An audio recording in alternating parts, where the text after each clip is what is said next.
Si tu fais du windsurf dans les vagues, alors tu es certainement curieux d'obtenir quelques conseils pour améliorer ton bottom turn, mieux conserver ta vitesse dans la vague et mieux tourner. Dans cette vidéo, je vais te donner 10 conseils pour booster ton bottom turn, alors reste avec moi.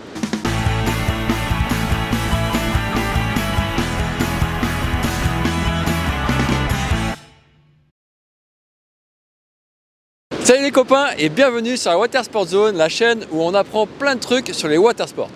Aujourd'hui, on va parler windsurf et plus particulièrement du bottom turn frontside dans les vagues, puisque je vais te livrer 10 conseils essentiels pour t'améliorer dans cette technique ô combien importante pour bien surfer. D'abord, le bottom turn, qu'est-ce que c'est? C'est tout simplement le virage que l'on fait en bas de la vague avant de remonter vers la lèvre lorsqu'on surfe. Il s'agit d'une prise de quart, le plus souvent frontside, c'est-à-dire sur les pointes de pied. Le virage en haute vague, communément appelé roller, est souvent plus valorisé que le bottom turn, mais pourtant, il n'y a pas de bon roller sans bon bottom. Le bottom conditionne le roller et c'est donc crucial. Pour réaliser un bottom turn frontside, le plus facile c'est que le vent soit globalement de côté, en gros side shore, mais ça marche aussi et c'est même plus facile par vent side offshore, c'est-à-dire légèrement de terre, et c'est aussi possible, bien qu'un peu plus technique, par vent légèrement de mer, ce qu'on appelle side onshore. Au niveau du matos, je ne vais pas rentrer dans les détails, j'ai déjà consacré plusieurs vidéos au choix de matos de vague, je te mets donc les liens en description. Mais globalement, il faut privilégier une planche de vague évidemment, voire de free wave et une voile aussi de vague, de préférence en dessous de 5.3. Passons maintenant vraiment aux conseils. Le premier conseil, ça va être ouvre tes straps.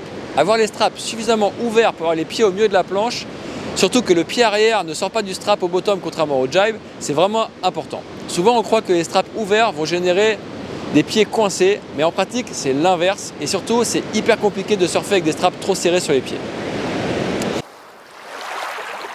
Conseil numéro 2, c'est la vitesse d'abord. La vitesse c'est vraiment la clé et pour ça la préparation en haute vague pour attendre que la pente augmente est à soigner particulièrement.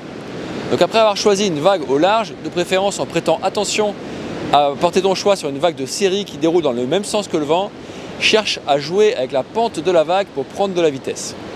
Tout en restant en haut de la vague, il faut observer la formation de la déferlante pour décider à quel moment la descendre pour enchaîner le bottom avec le roller.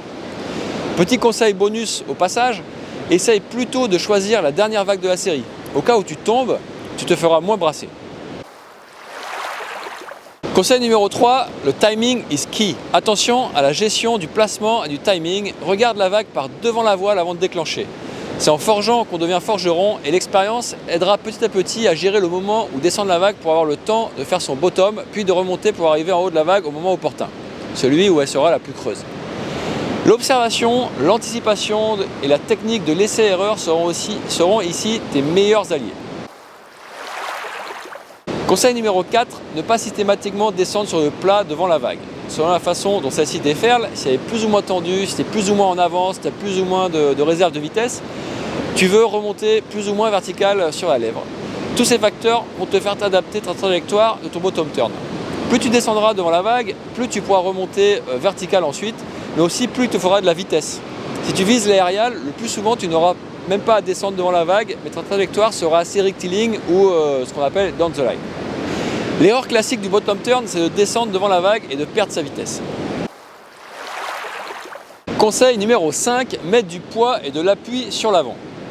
Comme pour le jibe, pour conserver de la vitesse, voire accélérer, il faut garder une assiette longitudinale la plus à plat possible pour la planche. Et cela malgré la prise de quart. L'erreur classique, c'est de se mettre en arrière pour contrer la puissance de la voile et chercher à couler l'arrière de la planche pour tourner. Au contraire, il faut s'avancer avec son poids sur sa jambe avant dans le bottom turn. Le pied arrière conduit, surtout en fin de bottom pour plus ou moins fermer la courbe, mais le poids est sur la jambe avant et sur le pied de mât via la main avant sur le wishbone. C'est tout le rail de la planche qui doit travailler. Conseil numéro 6, recule ta main arrière, tends ton bras avant. De manière à bien contrôler la puissance de la voile et bien la doser surtout, il faut reculer sa main arrière. Selon l'orientation du vent et la situation, il faudra couper les gaz en surbordant ou plus souvent au contraire placer parfaitement la voile pour en optimiser la puissance et l'appui sur le rail via le pied de mât. Le bras avant est tendu devant pour avancer le gréement et bien appuyer sur le rail de la planche. Conseil numéro 7, plie les jambes. Pour amortir le clapot, donner de la tolérance à ton mouvement, abaisser ton centre de gravité et donner de la puissance à ton carving, Si tu regardes les meilleurs riders et les surfeurs, ils sont très bas sur les appuis dans le bottom turn. C'est pas naturel pour nous, mais c'est super important. Conseil numéro 8. Accompagne la courbe en ouvrant ta voile. Durant la courbe, il faut en permanence adapter l'ouverture de sa voile par rapport au vent. Et c'est pas facile car on ne fait que tourner. Mais c'est pourtant un facteur clé de la réussite de ton bottom. En particulier dans les conditions side on shore d'ailleurs.